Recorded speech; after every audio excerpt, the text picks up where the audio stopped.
above all nations and all created things, above all wisdom and all the ways of man. You were here before the world began, above all kingdoms, above all thrones, above all wonders the world has ever known, above all wealth and treasures of the earth. There's no way to measure what your word. Hallelujah. Crucified, led behind the stone, you live to die, rejected and alone, like a rose trampled on the ground. You took the fall and thought of me above all.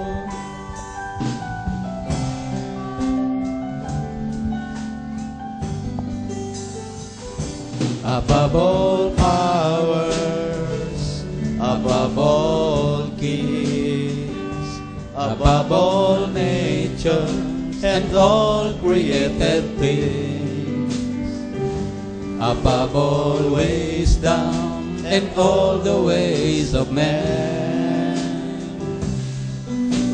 You were here before the world began, above all kingdoms, above all thrones, above all wonders the world has ever known, above all wealth and treasures of the earth.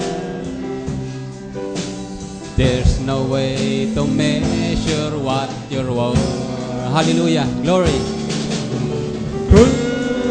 Crucified, laid behind the stone, you live to die, rejected and alone, like a rose trampled on the ground. You took the fall and thought of me above all. Pastor Ed, crucified, hallelujah. Oh, crucified, led behind the stone, you live to die, rejected and alone, like a rose trampled on the ground. You took the fall and thought of me above all, like a rose crumpled on the ground. You took the fall and thought of me above all.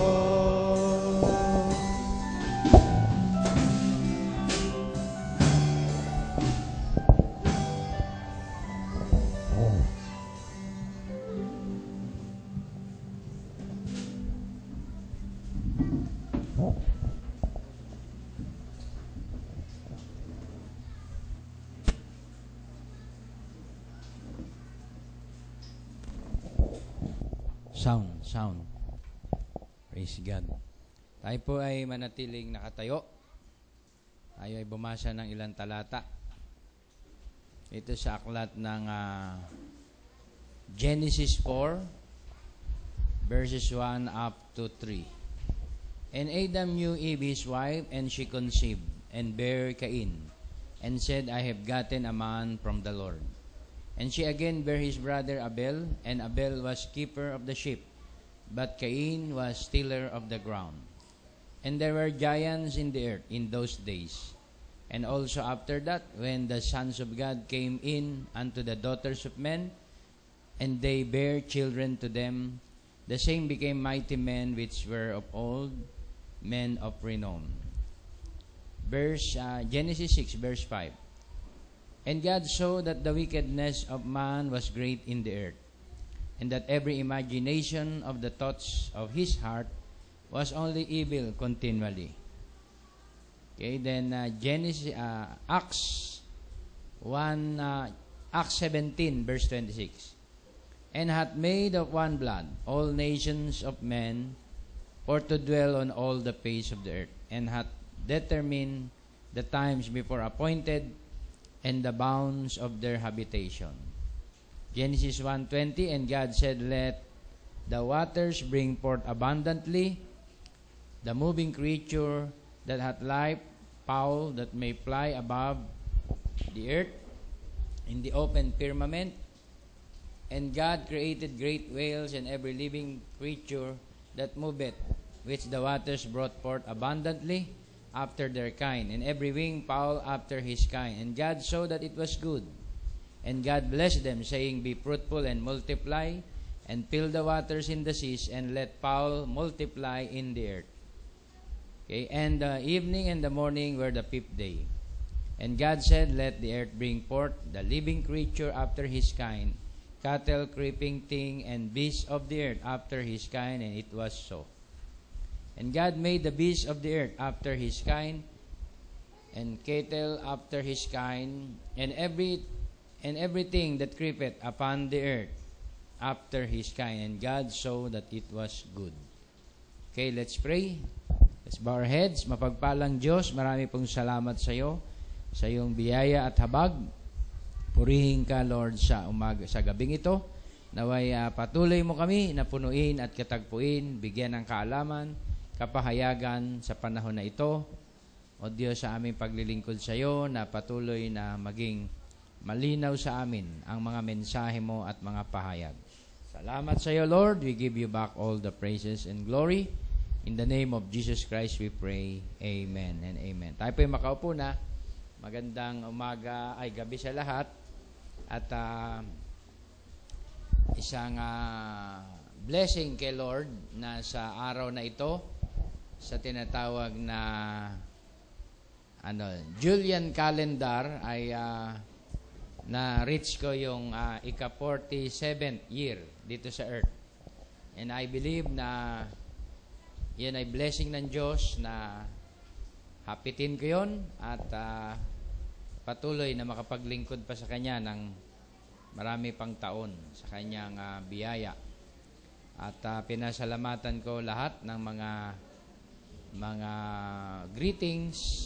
Kung hindi ko man na-replyan yung iba o sino man, ay lahat po ay pinasalamatan ko sa inyong pagbati at sa inyong mga pag-alaala sa araw na ito. Amen. At minsan nga, hindi na natin masyadong pinapansin yan, yung mga kaarawan na yan. Pero dahil sa tayo nasa flesh, naaalala natin yan. Amen. At every time na may ganyang mga okasyon ay pasasalamat natin sa Diyos dahil nare-reach natin yung ganong mga taon. At binabati ko rin lahat ng may kaarawan sa August na to at sa September, advance, happy birthday sa lahat. At nais kong mag-share ng isang mensahe na kung saan ay hindi itong title, iba yan. No? Yung tinatawag na nais kong dalhin yung topic na tinatawag na yung tinatawag na tema ng tinatawag na high breeding, di ba? High breeding. Now, we believe na ang high breeding is not God's original plan, di ba? At kagaya dito na yung sons of God saw the daughters of men that they were fair, Genesis 4, Genesis 6, at nagsikuha sila ng kanilang mga tinatawag na mga kasama, and their bare children. The same became mighty men which were of old, men of renown. Ay produkto ito ng tinatawag na high breeding. Diba? Lahat ng mga verse na yan ay high breeding. So, ang hybriding ay hindi galing sa tinatawag na original plan ng Diyos. Hybriding will not reproduce the original seed. Hindi siya makakabalik hindi siya makapagparami sa kanyang original na binhi sapagkat siya ay halo o hybriding. Now, itong topic na to ay may kaugnayan kung bakit maraming masasagot ditong tanong na kung saan ay na-surprise ako. May mga denomination like Oneness Pentecostal na they did not believe in the virgin birth. Ang alam ko, mga Protestant lang na mga group, no, ang may ganung pananaw o maging tinatawag na Catholic Church. Ako ay na-shock na meron palang mga oneness, even sa end time, na ang paniwala, ibang end time yon, ibang group, na hindi naniniwala sa virgin birth. Kaya ito po, pag hindi mo nakita to, ay hindi mo makikita ang tinatawag na original plan of God. Amen. Hindi mo makikita ang tinatawag na redemptive plan ng Diyos para sa tao. Amen. Dahil ang paniniwala mo lang, ang nagligtas sa tao ay tao din. Diba? Nagaling sa tinatawag na karnal na lahi. At maraming mga tinatawag na pananaw na narinig ko, ako ay na nagulat na si Kristo raw ay galing sa lahi ni David, sa lahi ng tao. Mula kay Abraham hanggang makarating kay Mary. At ang pinagbasihan nila na pagkalahi ay sa dugo. Okay, at ito yung ating mga sasagiin, paplantyahin according sa message at sa Bible kung ano ang totoo. Can you say amen? Dahil kung hindi mapapalitaw kung anong totoo, hindi natin makikita yung tinatawag na hindi tayo makakabalik doon sa original na plano. Diba? So alam natin na ang tao ay nahulog dahil sa tinatawag na hybriding. Sabi ng Diyos, huwag niyong kakanin maaari niyong kanin ang mga bunga ng puno sa halamanan, maliban sa tinatawag na punong kahoy ng pagkakakilala ng mabuti at masama. Amen. Ay hindi sa inyo ipinapahintulot na ito'y inyong ipartake. Sa bawat puno sa halamanan ng Eden ay maaari niyong kainin maliban sa tree of knowledge of good and evil. Because the day you eat thereof, that day you die. Amen? At maraming mga tinatawag na question na kung saan ay may encounter din ninyo dahil message believer kayo. At kailangan tinatawag na magkaroon ito ng kasagutan sa ating mga kaisipan pag tayo'y tinanong. Okay? At dito po ay nakita ko na kahit anong gawing pilipit ng tao o sira sa kasulatan, hindi masisira because the truth will prevail. Amen. At na-prove ko to for almost ilang years na sa ministry. Marami akong na-meet na tao, mga theologians, mga magigiting, at talinong tao. Sinikap i-twist, i-pervert ang truth ng original seed, original sin ay hindi talaga po kayang sirain. Kahit anong pagdaanan na tinatawag na referensya, kahit history, kahit grammar, kahit Bible, kahit saan makarating ang truth. Pagdating sa original sin ay truth. Amen? Sabi nga ng message, and the truth will set us free. Sabi ng isang pastor, nang iutos ba na wag niyong kanin ang bunga ng puno ng pagkakilala ng mabuti at masama, kausap ng Diyos si Adan, nandun na ba si Eva? Sabi niya yon, tanong niya. Bakit? Paano si Eva pagdating sa chapter 3, nakain ni Eva, kay Adan inutos. Diba?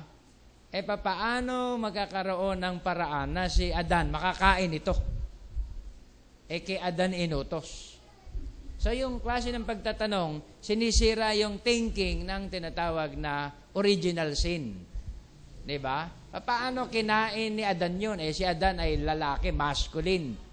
Diba? Paano ipinaso sa kanya ng serpent yun? Wala pa naman si Eva. Di ba? Yun yung mga tanong. Okay? Nagets nyo yung question? Kasi nakatayo lang si Adam do, kinausap ng Diyos. So Adam, wag mong kakainin ang puno ng pagkakilala ng mabutit masama. Tapos kayo mga end time, sinasabi nyo, ito ay tinatawag na figurative speech. The word it means, ang tawag dito, sin o carnal act. Paano yun si Adam ang kinakausap? Paano magkaroon ng way si Adam makain niya yun? Nag-iisa siya? Yun ang question. At sinagot ng Panginoon yung kanyang tanong. Okay?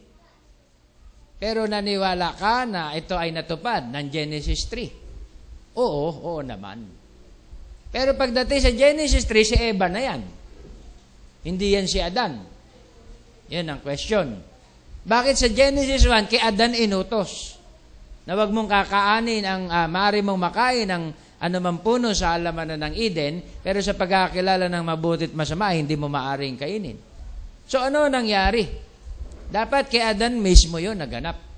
Bakit tinatakbo nyo kay Eva at sinasabi niya ang mga ngalon niyang babae kumakain at nagpupunas ng bibig at sasabihin niya wala siyang ginawang masama? Paano natin i-apply kay Adan ng utos? Iniipit yung mga pastor. Sige lang, andyan lang ako. Nakaupo. Ewan ko paano sinagot. Basta nasagot. Dinala doon sa talata ng Genesis 5. When God created man in His own image, created He him male and female, God called them Adam. Bago ko sagutin yung tanong mo, naniwala ka ba na yung male and female ay tinawag na Adam? Ay hindi naman siya makatanggi dahil nasa Bible, Genesis 5:1. God called them male and female and called their name Adam. May iba dyan? Wala. So sa mga tuwid, dalawa na sila, male and female, tinawag silang Adam under ng one name.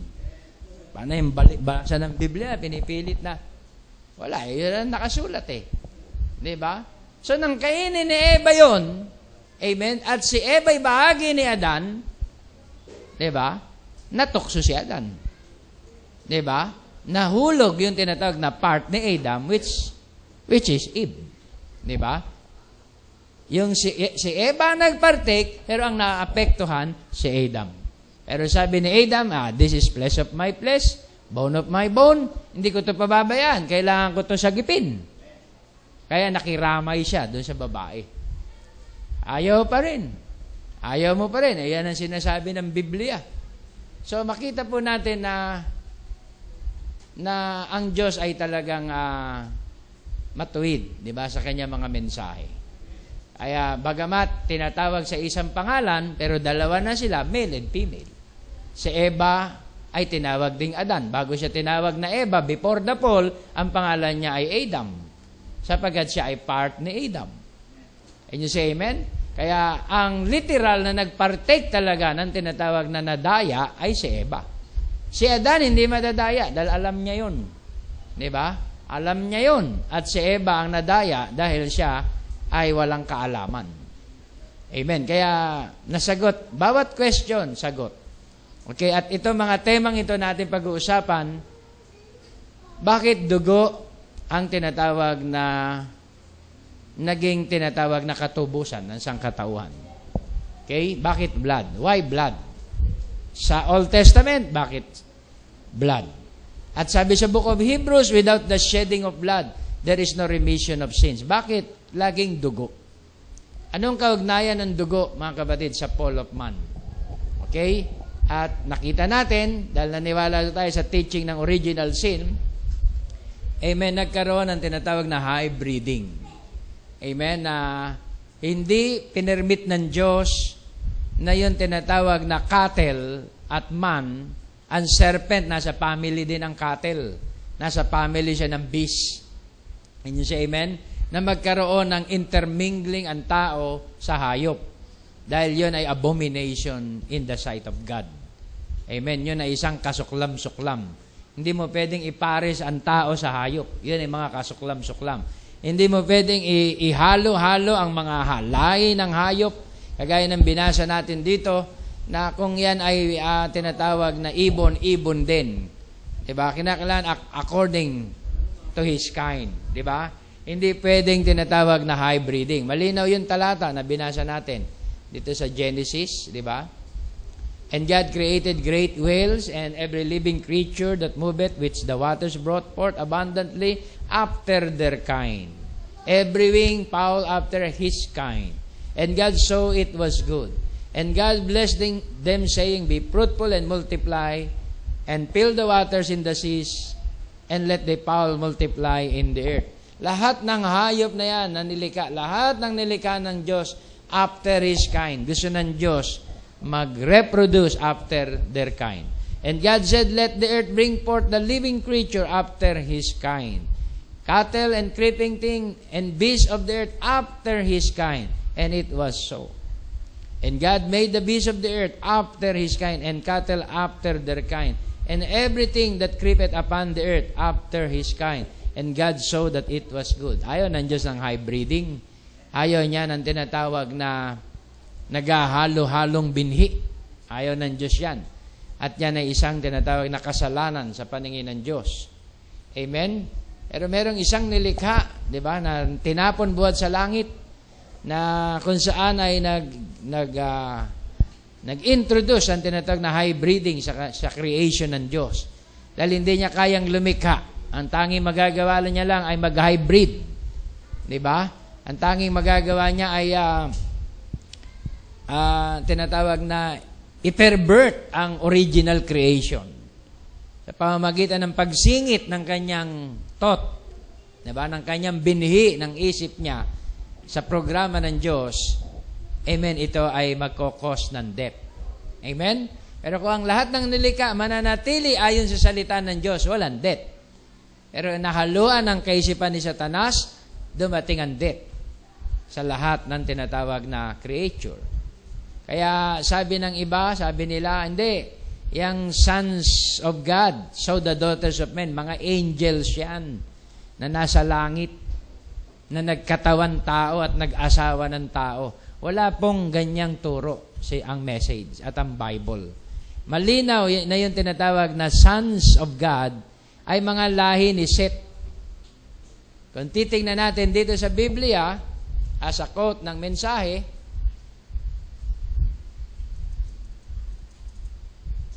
notice, women of that day, in the days of Noah, must be the talk of the day. See? The same din sa ating panahon. Women's in the days, in our days, di ba? Must be the talk of the day. Di ba? Yan ang mga pinag-uusapan. Yung mga artista, mga Hollywood. Amen? The sons of God, mga believer. Sino sila? Seth sons. Not angels. Seth sons. Si Seth ay sa lipi ni Noah. So the daughters of Cain, that they were beautiful. Why? They were wicked, and they were daughters of Cain. When the sons of God, not angels, sons of Seth, saw the daughters of men, they were fair, and they took unto them women. Then the sons of God fell from their estate with God and become woman chasers. And if that ain't the picture of today, I don't know what is. That is true. Kaya pansinin mo mga kapatid, yung tinatawag na mga hilaw-hilaw pa na mga believer na akit ng daughters of men. Humanga. Diba? Humanga sila sa mga tinatawag na anak ni Cain. Diba? Dahil sila pwedeng mag-strip. Diba? Pwede silang tinatawag na mag-worldly. Pwede nilang gawin ang lahat ng tinatawag na fornication dito sa earth. Eh ang mga sons of God na tinutukoy not angels, Seth sons. So the daughters of men. Yun na yung intermingling. Yun ang dahilan kaya ginunaw ng Diyos ang mundo. Nang maghalo yung dalawang lipi ng chapter 5 at chapter 4 na hindi dapat maghalo. Yung lipi ni Cain sa chapter 4 at saka yung lipi ni Adan sa chapter 5 nag-crossbreeding. Diba? Dito sa chapter 6. At ang Diyos nag-grieve sa kanyang heart. Pine-preserve niya sana yung mga original seed of God eh. Talagang walang halo yung pure breed. Sons and daughters of God. Physically. Sa bloodline. Diba? Kagaya ng Hudyo, pine-preserve din ng Diyos. Mga Hudyo, wag mag-aasawa ng hindi Hudyo. Ganon din ang ginawa na sa Genesis. Before chapter 6, pine-preserve niya yung lahi. Then, kamayat maya mo, mga kapatid, naakit yung sons of God sa daughters of men. Nagsikuha ng kanila mga partner doon sa mga anak ni Cain. Nagriban Diyos. Diba? At sabi niya, 100 na lang at 20 taon ang buhay ng tao. Gugunawin ko ang mundo. Naghalo eh. Naghalo yung dalawang lineage, di ba? Yung dalawang linya ng buhay, ng lipi, nagkaroon ng crossbreeding. Kaya ano po, mga kapatid, na nangyari? Ano nangyari sa tao? Ang tao ay made of one blood. Kaya makita natin dito sa ating talata, na dito din sa Acts 17, and hath made of one blood all nations of men, for to dwell on all the face of the earth, and hath determined the times before appointed, and the bounds of their habitation. Kaya yun ang nangyari. Nalaman nila ang mga panahon, di ba? Ang kanilang mga tinatawag na mga hangganan, di ba? Ang kanilang mga talaanan lipi at lahi, di ba? Kaya visible yan sa ating panahon. So, isa na lang lahat ngayon yan. Lahat yan ay hybrid. And at made of one blood, all nations. Hybrid na lahat. Pumasok sa hybriding ang tao. Meron pa bang original serpent seed? Bloodline na nag-i-exist dito sa lupa? Wala na. Naghalo na yung tinatawag na blood of men, sons of God, at daughters of men. Naghalo na. Kaya lahat, after the flood, hybrid na. Hindi mo na ma-pinpoint kung sino dyan sa physical na dugo ang tinatawag na puro. Amen? Hanggang kay Abraham. Nagkaroon na rin ang tinatawag na hybriding yon hanggang kay Abraham. Diba? Dahil nagkaanak si Lot, si Noah, kay Mrs. Noah. Saan po galing si Mrs. Noah? Sabi din ng prophet, si Mrs. Noah ay galing din sa daughters of men. Ito din palang si Noah ay nakapag-asawa na mga lahi din ang tinatawag na ni Cain. Kaya ang inanak, Shem, Ham, and Japhet, may lumitaw na Ham. Sino naman si Ham? Si Ham yung tinatawag na lineage nila Kanaan. Yung masasamang lahi. Di ba? Yung Canaanites na tinatawag natin, na kung ite-trace mo, di ba? Yung bagamat galing kay Noah, pero, di ba, pastor, hindi naman humahalo yung sa babae, doon sa lalaki. Yung lalaki pa rin ang nagiging tinatawag nating mamaya, pag-aaralan natin yung mga hemoglobin o mga ganyan-ganyan, puro globin. Diba? Kahit sabihin mong galing sa male yan, ang tinatawag na cell ay galing sa male, meron pa rin tinatawag na nako-contribute ang tinatawag na female. Diba? Ang female part. Ang female partner, meron din siyang nako-contribute. Diba? Tignan mo sa mga anak mo. Lahat ba yan kamukha mo? Diba? Paglitaw nga, minsan, mas lamang pa sa babae. Diba? O, sa kanyang outward. Diba? Nagkakaroon din ang tinatawag na mixing ng kanyang tinatawag na cell. Okay? Although, nagaling sa lalaki, ang tinatawag na anong tawag dito? Hemoglobin. Pero may part yan tinatawag na babae ron. Mamaya, pag-aaralan natin. Okay? At now we are made of one blood. Nakita natin na hindi pala yon tinatawag na mga angels dahil sabi sa quote, ang angels walang soul. Diba? At hindi pwedeng ang angels ay tinatawag na katawan tao dahil walang soul ang angel. They are spirits. Diba? Ibig sabihin, hindi pwedeng tinatawag na magkaroon ng tinatawag na sariling pagpili. Spirit lang sila na tinatawag na inordain kung saan sila nakatalaga. Diba? Pero ang tao, pwede siyang magkaroon ng pre-moral. Ang angel, hindi pwedeng magkaroon ng pre-moral na may soul. Na sabihin ng angel, di bale, pagdating na lang sa lupa. Kahit nagkasala ako sa itaas, pagdating na lang sa lupa, magre-repent ako at magbo-born again ako. Hindi kailanman, mga kapatid, pinahintulutan ng mga angels na makabalik sa kanilang original state. Di ba? Kailanman yung mga fallen angels, mga demon spirit, hindi pwedeng ma-born again. Parang sinabi mo na rin na si Satan ay pwedeng ma-born again. Diba? Yung mga serpent seed ay pwedeng ma-born again. Hindi pwede, mga kapatid.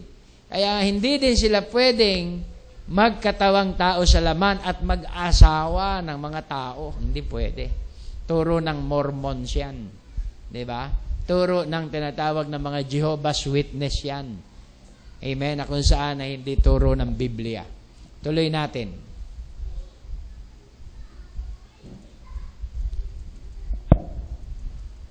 Okay.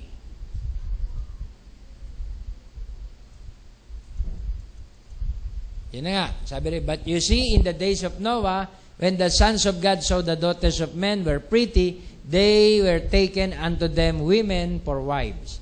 The sons of God saw the daughters of men because they were sexy and dressed like that. They lusted for the women and they went for them. See, I'm thankful that you sons of God seem beyond that, how that women make themselves. But what is it? It's all pretty. It's high breeding. Take some of them, wash their face, you will not know what you have. And that's right, maybe enough temper to fight abuse so, and nasty, and ornery, and filthy, and run around with other men. Sabi rin, it's a high breeding. Ayaw ng Diyos ang tinatawag na high breeding. Kailanman. Another quote, sabi rito, as it was in the days of Noah, so will it be in the coming of the Son of Man. They all tried to marry. Now watch, the sons of God married the pretty daughters of men. And God never did forgive them for it. Kagaya nangyari sa France. Nag-intermingling ang Protestant at Catholic. Nagkaroon ng kasalan, kuno, sa tinatawag na kaharian ng isang kingdom sa France. Nang malasing na, di ba, celebration, pinagpapatay lahat ng Protestant doon sa lugar na yon. Yun ang nangyari sa history. Diba? Kasi yun po ay high breeding. Now, watch. The sons of God married the pretty daughters of men. And God never did forgive them for it.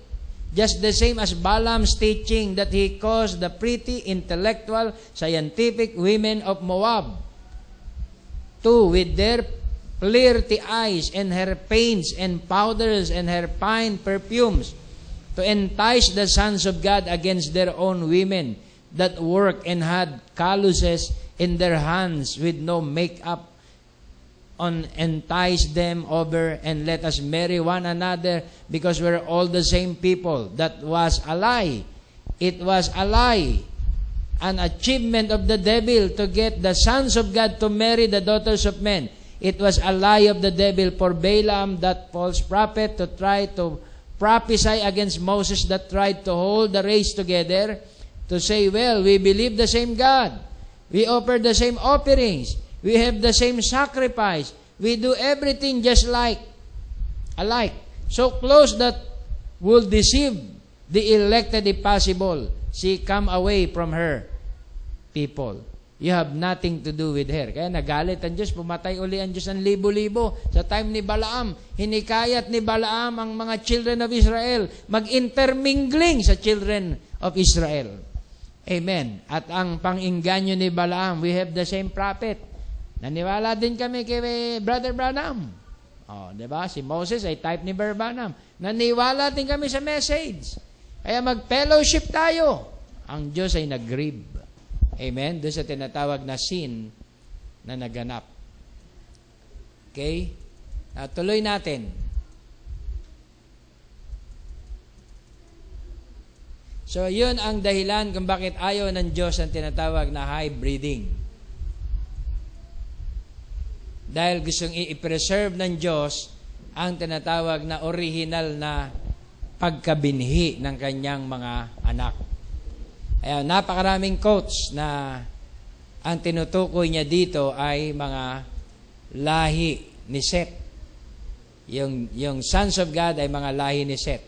Now, yung word naman na tinatawag na si Jesus Christ ay galing sa talaan ng lipi ni Abraham hanggang branch of David. Ginamit pa yung word na yon. Nasa lineage ni David dumating si Kristo. Amen. Kaya ang nasilip, mga kapatid, nilang pananaw na si Mary, si Jesus Christ ay talagang anak ni Mary sa dugo. Anak talaga ni Mary si Christ sa dugo. Talagang may connection. Okay? Most of the Protestant churches, they believe na si Jesus Christ ay talagang galing talaga sa dugo ni Maria. Ito po yung kinorek ng mensahe na hindi maaaring mangyari. Sabi niya rito, now, and remember Jesus was human. Yes, so much human. He could die, so much human. He could cry, so much human. He could hunger. He was in one sense human because he was the creative Son of God, and God dwelt in him. Now, but he was human, and he was human and God together. God created a blood cell in the womb of the Virgin Mary, which we know the hemoglobin is from the male sex. A hen can lay an egg, a bird, but if she has not been with a male, it will not hatch. It's not fertile. So it comes from the male. And in this case, the male was God, a spirit, Jehovah the Father, and he overshadowed the virgin and created his blood cell and brought forth the man, Christ Jesus, which was the Son of God. He was neither Jew nor Gentile. He was God. Because you see, he wasn't Jewish blood. Neither was he Gentile. Malinaw. Kung siya ay Jewish blood, galing talaga siya sa dugo ni Maria. Pero he was not a Jewish blood. He was God.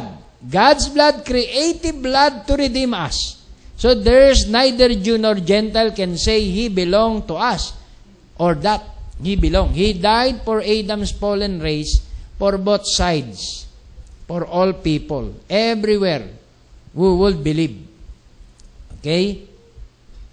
Now, many times we say Jesus was Jewish. No, he wasn't. He was not a Jew. He was not Jew. He was not Jew nor Gentile. He was God. See? The hemoglobin is where the life cell is. Saan galing ang hemoglobin?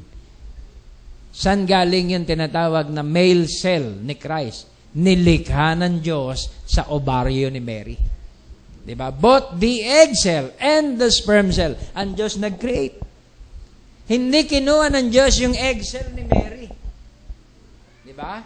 At inihalo ang hemoglobin. Hindi pwedeng mangyari yun. Mababali ang kasulatan. Diba? There was no social life between God and Mary. Malinaw. There is no even a sensation.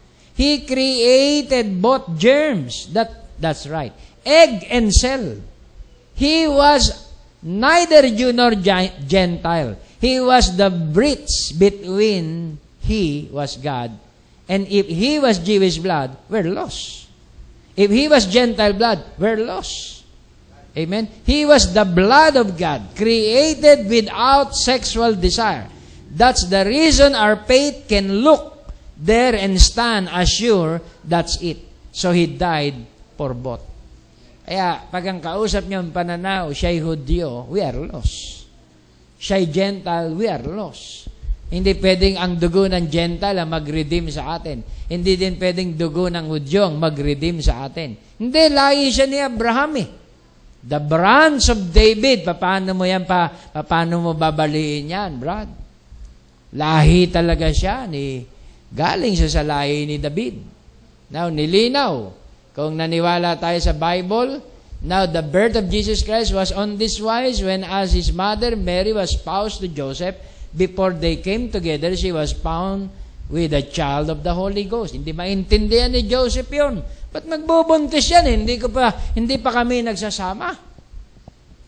Diba? Sabi ng Bible, do not defile the bed. Marriage is honorable. At ako'y tapat. Ba't biglang gumanon? Hindi akin yan, sabi ni Joseph. And Joseph, her husband, being a just man and not willing to make her a public example, was minded to put her away privately. Gusto niya nang hiwalayan si Mary kasi gumanon. Diba? Ano nangyari? But while he thought on these things, behold, the angel of the Lord appeared unto him in a dream, saying, Joseph, thou son of David, fear not to take unto thee Mary, thy wife. For that which is conceived in her is of the Holy Ghost. Yung hemoglobin, yung egg cell, and the sperm cell ay buhat sa Espiritu Santo. Hindi buhat kung kaninong lalaki o kung kaninong tao. Lahat yan ay galing sa Espiritu Santo. Amen? Kinausap siya. And she shall bring forth a son, and thou shalt call his name Jesus, for he shall save his people from their sins.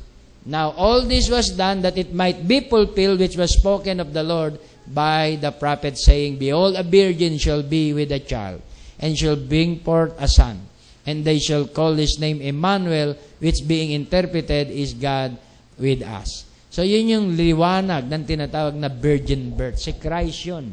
Ang immaculate conception, amen, ay si Kristo. Without sensation. Yung womb ni Mary ay ginawa lang incubator. Pastor, saan naman mababasa yan sinasabi mong incubator? Ang hirap sa inyo, gumagamit kayo ng mga terminology na wala sa Bible. Basahin mo na lang ang Bible at ang Bible ang magpapaliwanag sa iyo na ang nasa sinapupunan niya ay buhat sa Espiritu Santo. So lalagyan lang siya. Lalagyan lang si Mary. Ininitan niya yung bata. Hindi maaaring maging ganon. May dugo din niya na dumadalo. Hindi kami makakatanggap niyan. Ito na ang science. Sa umbilical cord, ang dumadaloy doon, nutrients. Hindi dugo. Diba? Yung umbilical cord, yung ano ba sa Tagalog yun? Puson. Pusod. Ang dumadaloy doon sa pusod ay mga nutrients na kinain ni Mary. Amen? Para yung bata ay tinatawag na ma-develop. Diba? Yung bata na yun ay tinatawag na complete na. Pero kailangang i-develop siya sa loob ng 9 months. Pero yung blood itself ay pure. Creative blood of God. Naintindihan nyo mga kapatid? Walang dugong pinasa si Mary doon. Yung naipasang dugo ni Mary, yung nutrients na naipasa ni Mary doon, galing sa pagkain ng earth. Can you say amen? Kaya that's the reason si Christ ay pinataw sa kanya ang curse dahil sa mga nakain ni Mary. Dahil kinurse ang earth, kumain si Mary ng earth, ipinataw sa kanyang katawan ang sumpa na hindi niya ginawa. Na tayo, mga kapatid, ang may sala. Diba? Kaya kinakailangang pinermit ng Diyos na ang katawan na yun ay mapatay, magkaroon ng shedding of blood para matubos ang sangkatauhan, amen, sa kanilang kasalanan. Without the shedding of blood, there is no remission of sins. Walang katubusan, kundi dadanak ang holy blood na yon. Holy blood, hindi dugo ng Hudyo, hindi dugo ng Gentil. Kaya Brad, sabi ko, incubator talaga. Kailangan mong makita yan. By revelation, incubator yan. Iiling-iling. Ito pa, mas matindi. Sabi ko sa kanya, si Kristo may pusod, pero si Adan walang pusod. Bakit, Pastor? Nakita mo ba? Mga banat sa akin. Akin na yung mic. Kaya ako nasabing si Adan may puso dahil nakita ko. Ha? Nakita ko sa scripture, wala siyang nanay. Di, walang ugpungan. Walang nanay direktang sinalita Ikaw na umisip. Kung nakita ko sa scripture. Diba? Kaya lang, problema, hindi niya nakita. Diba? Kaya sabi niya, bakit pastor, nakita mo? Oo, nakita ko. Ha? Sabi niya, sa scripture. Hindi pa ako tapos. Sa scripture. Magaling anong tawag dito? Manggulat. Kaya lang, wala. Talagang dati na akong gulat Kaya sabi ko, nakita ko talaga sa scripture na siya'y walang nanay. Kung walang nanay, walang umbilical cord. Diba? Diretsa siyang nilikha. Yan ang hirap sa inyo Wala naman mabasan letra por letra. Hindi lahat ng letra por letra, ang Biblia letra por letra. Kailangan dyan ay revelation, literal, figurative, prophetic, binabasa sa 4 na klase. Kaya, kung ating pansinin mga kapatid, hindi, yung branch, papaano nyo naman binitawan, talo talo. Lipat na naman ang topic, change topic. Papaano nyo patutunayan si Kristo ay galing sa binhi ni David? Biblia yan, nagsasabi, galing siya sa binhi ni David. Sige nga, patunayan nyo. Paano naging binhi ni David kung wala naman ding dugo ni David? Ay mga tanong. Okay, tignan natin ang message kung bakit sinabing binhi ni David. Kaya siya tinawag na binhi ni David kung paanong hindi pa nga kay David, kay Abraham pa lang Di ba? Kay Abraham pa lang, nag-flow na ang Holy Spirit. Di ba? Lumipat kay Jacob, kay Israel. Lumipat kay Jesse, ang Holy Spirit. Lumipat kay, kay David, ang Holy Spirit. Lumipat kay Judah, kay Tamar, Pares, ang Holy Spirit. Amen. Ang Holy Spirit ay buhay. Agree ka? O buhay. Kung ang buhay na yun ay lumipat doon sa tinatawag ng mga lipi, lumipat kay Joseph, yung Holy Spirit, hanggang lumipat kay Maria, yung Holy Spirit. Yun ang ibig sabihin. Siya ay buhat doon sa tinatawag na lineage na yun. Ang tinutukoy doon ay Holy Spirit ministry. Diba? Nang tinatawag na Holy Spirit na dumaloy sa isang sanga. Sa isang vessel. Ito pa. Bakit kay Judah? Bakit hindi nala sa ibang tribo? Bakit hindi kay, anong tawag dito? Bakit hindi kay Levi? Bakit kay Judah ang napili? Dahil si Judah ayon sa prophecy sa Genesis, ang magiging deliverer ay laging manggagaling kay Judah. Kaya diyan magpo-flow ang ministry. Bantayan nyo lagi si Judah. Can you say amen? Laging kay Judah magra-rise ang tinatawag na Savior and Deliverer.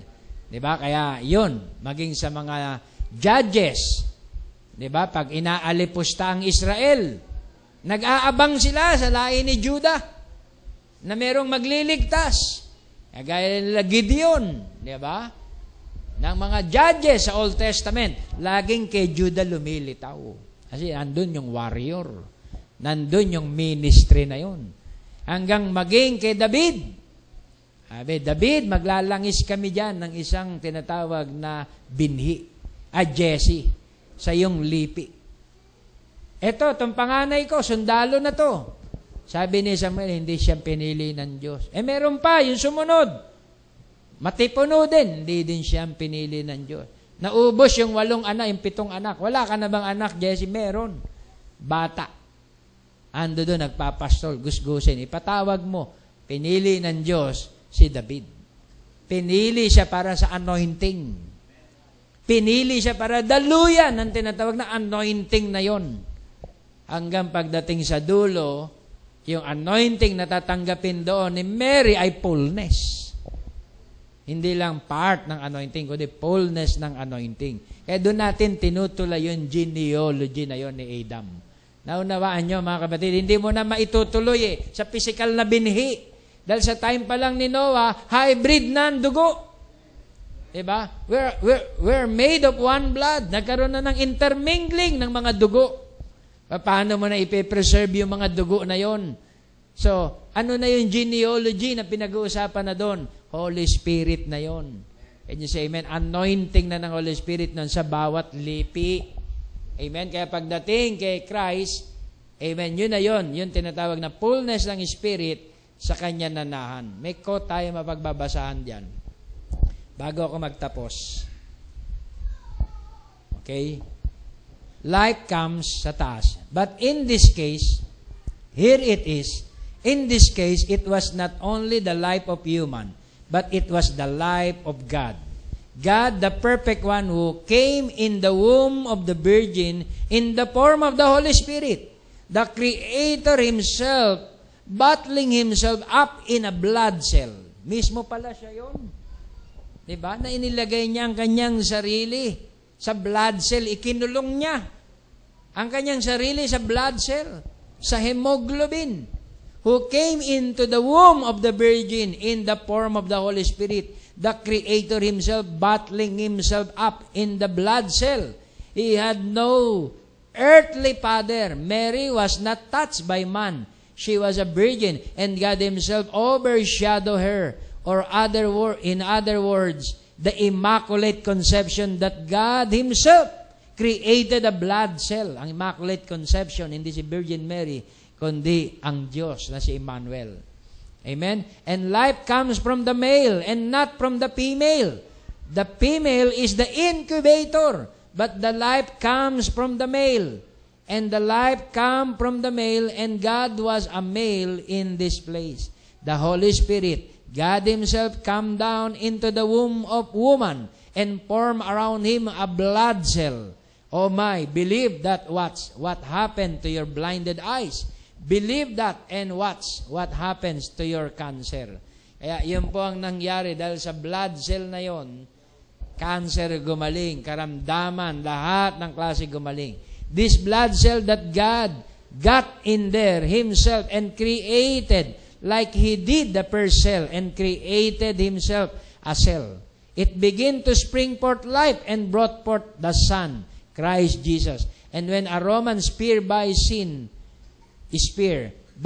and condemnation pierced His sacred heart at the cross, broke that blood cell to spray, tearing down the middle wall of partition and bringing the believer into the body of his own being through the shedding of blood. He just used her for an incubator. Jehovah Jireh. Ayan. Incubator lang si Mary. Ginamit na incubator. But the child belonged to God. Yeah. He was the creator of both egg and the hemoglobin. Malinaw na yun. Both the egg. Chemistry na po ang pinag-uusapan. Both the egg. Yung galing sa babae. Ang Diyos ang naglikha nun. Hindi galing kay Maria. And the hemoglobin. And the hemoglobin, of course, come from the male sex. And He was the creator of that. And Mary brought this baby without any sensation.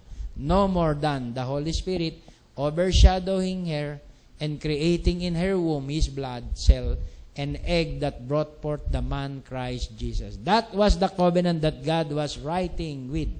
That when God was made human among us, then He was tore apart. The three of them, 3 years old, then tore apart. And God took one part of it home with Him and sent the other part down here. When the body meets again, it will have to be the same life. The same life that govern that body will have to be the same life govern this body. And He was the Word. And He is the Word. And the works that the Word did, then does the same thing today. He is the Word, the eternal Word, and God's Word is eternal. So, yun po mga kapatid, at napakarami ba pong quote, the word roots.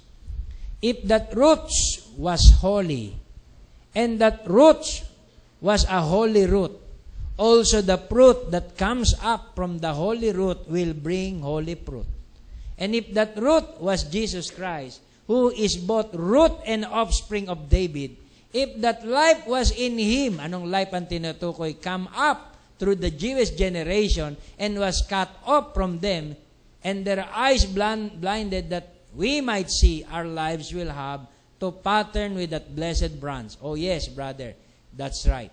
Ang tinutukoy pala na tinatawag na branch doon, tinutukoy na root doon, ay yung spirit ni Christ. Hindi yung literal root ni David. Kasi si David shaped in iniquity, born in sin, shaped in iniquity. Hanggang kay Mary, born in sin, shaped in iniquity.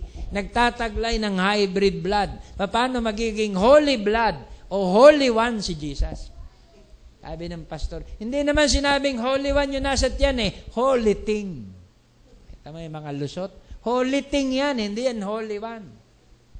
Sige nga, tingnan nga natin, ano ba sinabi? Hindi pa kasi niluluwal yan Quivering nerve pa lang yan. Kaya tinawag na holy thing. Nang iluwal, ano natawag? Emmanuel na.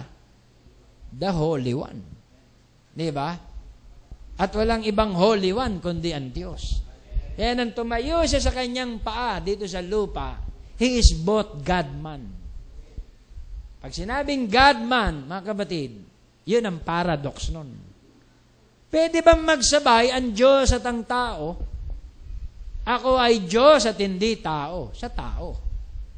Diba? At sa Diyos. Pero kung ang Diyos mismo inihula na siya magkakatawang tao, dito maraming na-mix up. Ang Diyos nagkatawang tao. Kaya sa kahayagang sa tao, ang turo nila, hindi sa Diyos. Tao siya. Asa na ang Diyos? Wala. 30. Siya'y nabubuhay. Siya ba ang Almighty God? Oo, siyang Almighty God. Tapos na po ang tanong. Diba? Tapos na ang tanong. Yung nabubuhay na yon ay tinawag mong Almighty God. Tapos na ang tanong.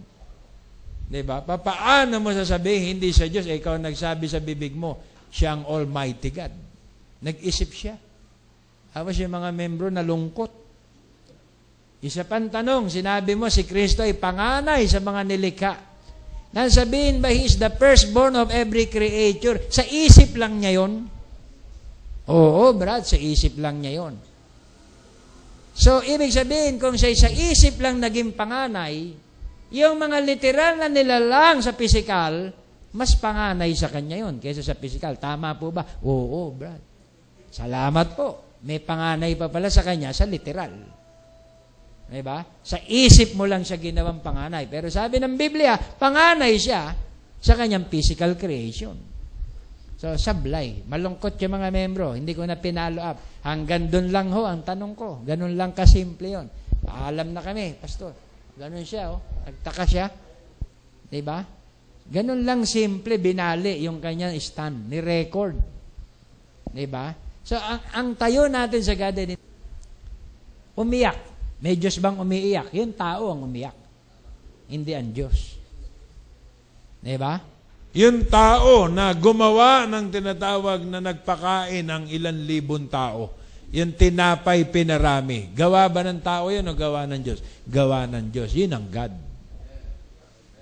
Hindi, umiyak siya. Tao yun, yung umiyak. Yung nabuhay sa mga patay, sino yun? Diyos yun. Siya'y God-man. Man siya dahil nagpartake siya ng literal food na galing sa earth. Kaya siya'y pure man. Diba? Hindi siya naging man dahil dugo siya ni Maria. Hindi. Tinawag siyang man dahil nagpartake siya ng food na galing sa earth. Ng mga nutrients na galing sa earth. Nakuha nyo? Kaya siya ay God-man. Pwede bang mangyari yun? Yun ang sinabi ng Biblia. And without controversy, great is the mystery of godliness. God was manifested in the flesh. Ang turo po natin doon, hindi ibig sabihin, yung Diyos na wala, naging tao. Hindi ganun ang turo natin. Yung mismong Diyos at tao, diba, ay iisa. God-man. Kaya, pwede siyang tawaging God. Pwede siyang tawaging man. Tunay na tao? Tunay na tao. Diba? Yun yung tinatawag na mystery ng Godhead. Amen. Pag yun tayo mo, hindi ka maiipit. Kahit saan ka pumunta, hindi ka maiipit doon. Amen? Okay? Hindi, sabi sa Lumang Tipan, ako ay Diyos at hindi tao. Ano ba binabasa mo? Lumang Tipan. Sa Lumang Tipan. Ang pinag-uusapan natin, bagong tipan . Diba? Ano ang sabi niya sa bagong tipan? Siya ay Word made flesh. God-man. Diba? Kaya, yun po, mga kapatid, pag nakuha mo yun, Nakita mo ang virgin birth. Nakita mo ang serpent seed, original sin. Nakita mo itong tinatawag na Godhead. Makikita mo rin ang tinatawag na new birth. Pag hindi mo nakita ang Godhead, hindi mo nakita ang virgin birth, hindi mo nakita ang original sin, hindi mo rin makikita ang tinatawag na new birth. That's the reason na ang lahat ng flesh ay sinful. For all have sinned and come short to the glory of God. Lahat dapat maborn again. Flesh is flesh. Can you say amen? Lahat ng flesh, kahit ba anak pa yan ng kardinal, kahit pa anak ng kardinal, kahit ba anak pa yan ng propeta, kahit pa anak ng propeta yan, flesh is flesh. Lahat ng flesh. Kaya nga, lahat ng flesh dapat maborn again. Dahil lahat sila ay dumaan sa tinatawag na sex birth. At kung nakita natin yung tinatawag na programa ng Diyos sa tinatawag na new birth, sa yung sex birth nature, dapat kang mamatay sa ugali. Yun ang old soul. Kaya ang lahat ng soul na old, na may... Diba? Kapag nag-iba na siya. Diba? Kapag ang hinahanap niya ay ang salita na ng Diyos. Diba? Kapag ang dinidepensa niya ay ang salita na ng Diyos, patay na siya sa luma niyang ugali. Kaya yun ang reason. Kaya may turong original sin. Pero may turo din na pinapatay tayo sa ating lumang pagkatao. Kaya papasok doon ang new birth. Malinaw na unawaan nyo mga kapatid. Kaya yun ang talk. Every word entitle us to the token. Kaya ang token ay every word. Kaya kung may doubt ka pa sa every word, buhay pa yun. May katiting ba, Pastor? 99.9 na. May katiting pa, buhay pa yon. Ang kailangan, 100% death sa lahat. Kahit information, amen, kailangan maituwid, maitama. Kasi kahit information lang yan, walang bahagi sa kaligtasan to, Pastor, pinipilit mo. Ginawa mo ng doktrina. Oh, doubt na yon.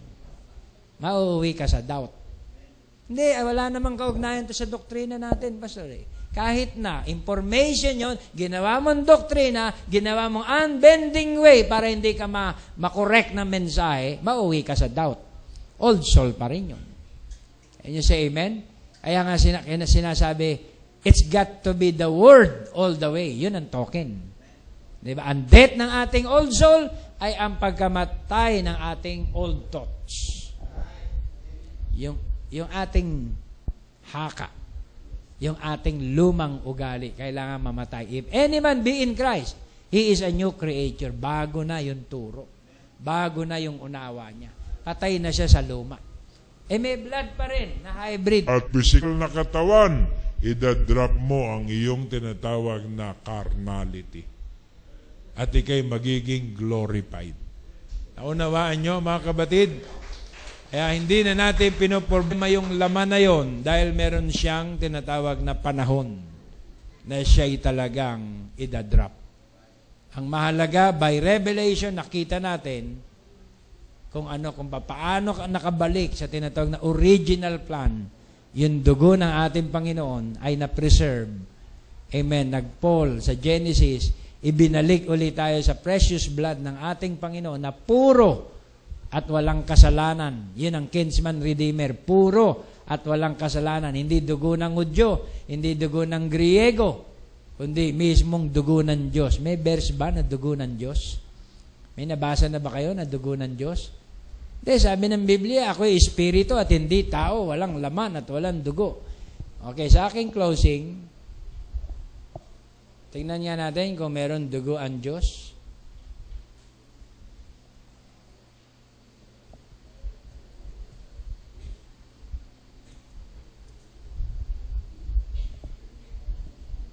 Tayo tumayo at tayo manalangin.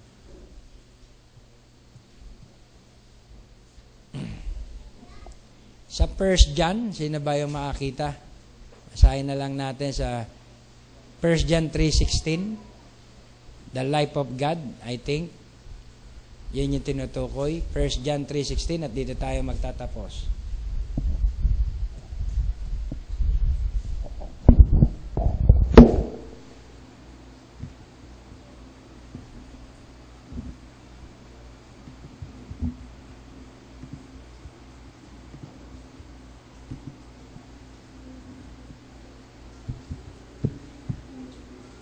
Mag-awit tayo ng isang awit.